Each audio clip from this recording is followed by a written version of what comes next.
আমি বাড়িতে আসলাম, রাস্তায় গেছিলাম কাইকে শুনে, বাড়িতে এসে দেখি যে ওই পাশে চিৎকার শোনা যায়। পরে আমি সবাই মিলে দৌড় পেরে গেলাম, যায় দেখি যে ওই ছেলেটা পড়ে আছে অজ্ঞান অবস্থায়। পরে সবাই দৌড়াদৌড়ি করে নিয়ে এসে মাথায় পানি টানি ডাইলে তারপরে সুস্থ করে হাসপাতালে ভর্তি করে দিয়েছে। কারা মারছে ওইগুলো তো আর আমরা জানি না, মারছে যে এটা বাস্তব। রাতের 11টা বাজে, 11টা পার হয়ে গেছে গা। তখন বাড়িতে এসে হইছি হই নাই, বাড়িতে চৌধুরী বইছি, আমার চিক্রি হালাইছে। চিক্রি হালাইছে না, আমি চিক্রি হালাইছে গেলাম বলা নবা করতে আছে।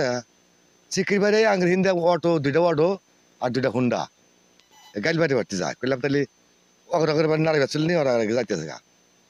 এই একজন পরে আঙ্গের আমার বাচ্চার মাও আর ওই যে ওই সাগরের মাও দুইজন কয়, এই ভাবি নসম রাইগা যায়, ওই যে কে আইতেছে কিবা নিয়ে। ওরা দুজন আগে গেছে না, যাদের বিলের মুড়ি মাইরা ফালাতে আছে, এর মধ্যে 2টা ফলাইছে। আইসা কয়ে যে পাইছি ওকে যে মাইরা ফালা দিছে।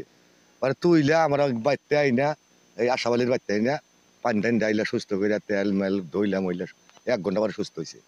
সুস্থ হয়েছে মহিলা মানুষ ছিল, কতটি মহিলা মানুষ ছিল।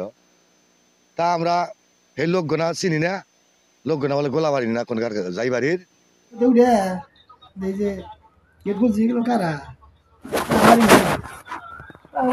বসবো টিউল ভরে নিয়ে যায় কি হয়েছে মারছে কিনা মারছে কিছু ভালো না। পরে মাথা পানি ঢাইলে নিয়ে গেছে। আমরা বললাম গাদা ওষুধ খাওয়া নিই বিক্রি পাইছে, ওষুধ খাইলো না। পরে সরষে তেল দিলাম, মাথায় বললো দুবার নিয়ে গেছে। বকবান্ধার বলাবার নাই দুটা মেয়ে আনছিল না কি করছিল। আবার তোমাকে এইটা আরো 2-1 পিছে পিছে আইছে, আইসে বলে ফলো করছে। ফলো করলে হ্যাঁ মানে কি কইছে, হ্যাঁ আবার ফোন দিছে ওদিকে, ওখান থেকে 2-3টা পোলা ফোন আছে আইছে যে মাইরা 2টা 5 ঘন্টা ঠিক গেছে সব ছিঁড়ে ছিঁড়ে গেছে।